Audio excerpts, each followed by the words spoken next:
Growing up in Cali, you had to look up to the most influential people in the city when it came to sports entertainment. Even to this day, my family and cousins are some of the most dominant people in the industry. Now, a little background for you guys, and I'm going to keep it as simple as possible. My mom is a part of the James family who married into the Hill family, and that's how you got me. My name is RJ Hill II. I know my name has no meaning, and that's because my dad wasn't really going for the James family traditions, which we'll get into at a later time. But again, growing up, even though we weren't around the James side of my family much, it was hard to escape their influence on the city. I grew up looking up to my big cousin Danji and Bernard. Now, if you know anything about them two, you know they were football legends in the family, and I was trying to be right behind them, if not better, on that list. Now, I had been playing football all my life, and unlike my family, I was more interested in the defensive side. But growing up with two offensive beasts, I naturally got into the offensive side as well.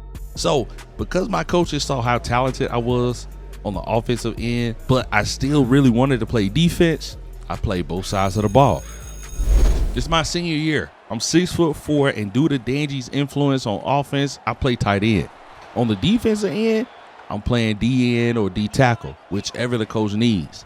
Of course, I'm at Mater Day, my dad and my mom's alma mater. It's the first game of the season, and I'm looking to put up some big numbers on the defensive end, chasing down this running back for my first tackle. We got these boys on a 2nd and 16. Me and two other teammates get in the backfield, forcing a fumble. I try to dive on it, but Game picks it up before I can. And that's what I love the most about defense, bro. We could be so aggressive, and I love that. Unfortunately, I didn't get put in on the offensive possession. Here I am back on defense. And look how I explode off that rock. That speed training with Danji and Bernard is paying off. My first sack and TFL of the season. I get a chance to play offense, and they're leaving me wide open underneath, and that's an easy first down for the team. The very next play, my speed allows me to get behind the defensive zone, coming up with big yards to get us in the red zone. Hey, look, them boys scored, and I'm back on defense where I belong. And the guys are getting tired as I have to chase down the tight end to prevent giving up more yards than we already did. But we down with our backs against the end zone, trying to force a field goal, fighting my way to the ball carrier and stopping them short of the tutty. Checking back in, and we're down 1 point. QB threw a pick six, and coach is looking at me as I turn on the Jets down the middle of the field. What a huge play that was. My first tutty of the season, straight like that. I know the rest of the season is about to be a movie.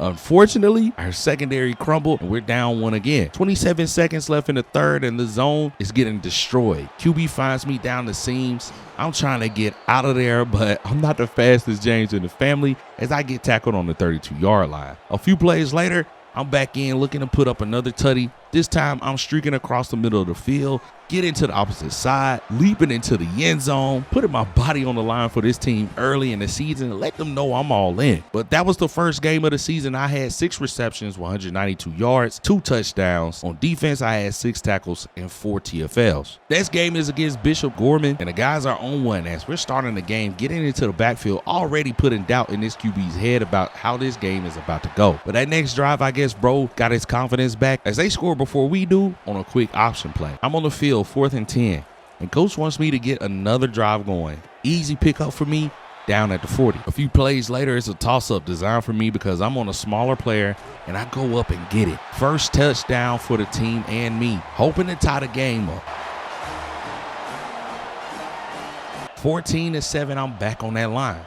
Looking to get some stats. I wait for the play to develop, and we like to run it back up something crazy. It's a tie game right now. We got to move the ball. Late in the third quarter, I get open and try to swerve out for a touchdown, but I'm just not fast enough. But at the start of the fourth quarter, I guess they were too concerned about me getting open. But I see my guy get open on the right side of that field for a crazy tutty. When we was back on defense, we only gave up 3 points on the next drive, but we come away with the win. 8 receptions, 140 yards, and 1 tutty with 3 tackles and 1 for a loss. We had to catch a flight to Georgia, and I was ready to go from the jump, picking up 30 yards on my first reception of the game. I'm starting to accept that I'm just that guy on offense, but I really want to improve on defense because that's where my heart really is. As you see me going to get a tutty, putting our first points on the board.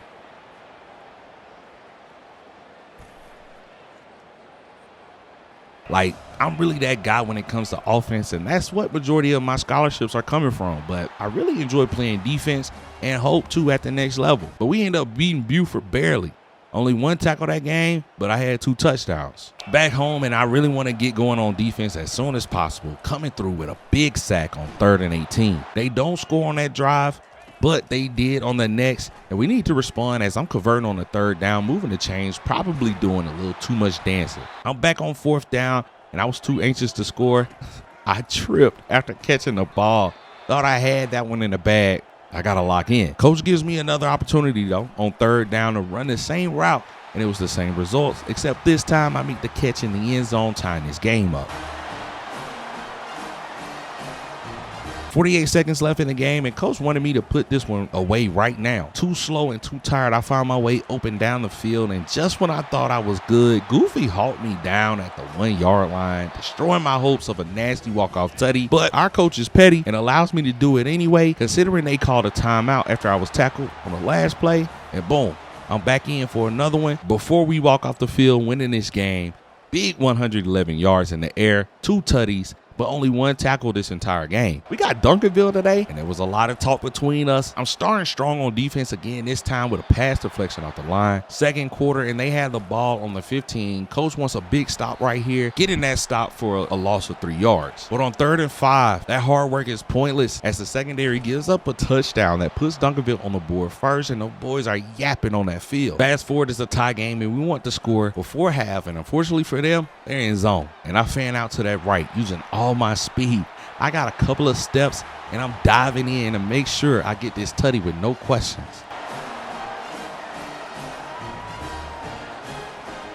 And coach got me in to get this 1st down. That's it. Easy 3-step across the middle of the field turns into even more breaking a tackle and finally being brought down. Then from the 1-yard line, coach puts me in for the same route, and I bring it down for safety, puts us up 2 scores, and now we're the ones talking crazy to Duncanville.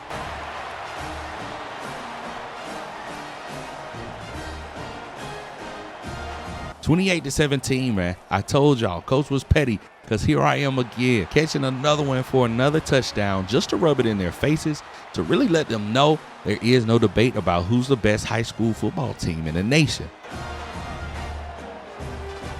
78 yards in the air, 3 touchdowns with 2 tackles, 1 for a loss. And we got the Rams this week, and we're already down by the 3. And you know when we get to this red zone, I'm in for one thing and one thing only, and that's to get this score. I get the catch around the 5 and fight my way in for a touchdown, and I'm feeling really good tonight.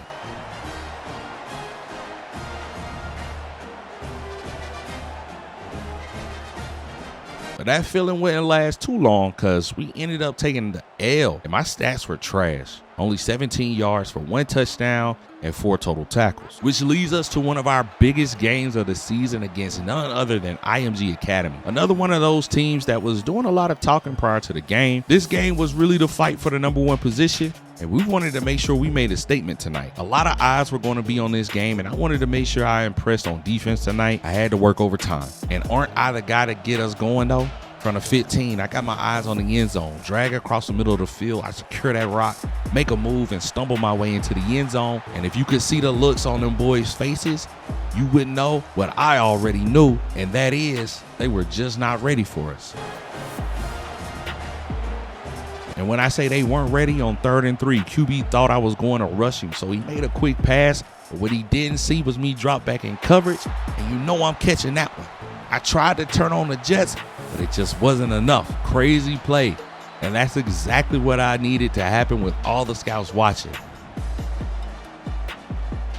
We pitched a shutout this game, 70 yards in the air for 1 tutty, 1 interception for 42 yards and 2 tackles. But I'm starting to feel as if all of this is just not enough. I'm getting calls from schools that want me on the team as just a tight end, and I know I'm more than that. I know I can make a difference on the defensive side of the ball. This game was for the championship, by the way. And with this being my last game of my senior year, I wanted to make sure I put in the effort so scouts could see that defense was important to me. But no matter what defenses did against me on offense, I was scoring with minimum effort. I mean, it was to the point where coach could literally call whatever and just throw the ball up, and he knew I was coming down with it. Being that dependable on the offensive side made me want to be that dependable on the defensive side as well. It's hard to sit in front of a coach and tell tell them you're more than offense when plays just keep falling in your lap like this? Was I supposed to not catch the ball and hope that the plays came my way on defense? I mean, I still wanted to win, and I didn't want people to think I was a bum or something like that. I made up in my mind that I was going to fight to play defense no matter what school I went to, even if that meant I came off the bench.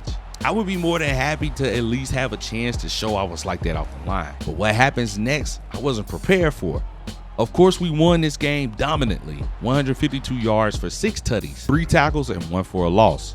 At the end of that season, you know, I won Mr. Football in the state of California.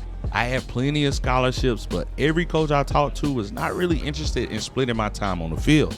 They really wanted me to lock in and play offense because they knew I would dominate, and to be fair, they weren't wrong. But at the end of the day, I needed to do what was best for me and what I wanted to do, or I would regret it for the rest of my life. I wanted to play defense, and whatever team was going to let me do that, that's where I was going. No questions asked. But one thing I had to remember, which I forgot at the time, was you get what you ask for. And just know what I asked for, I got it. But I'll see y'all in the next one.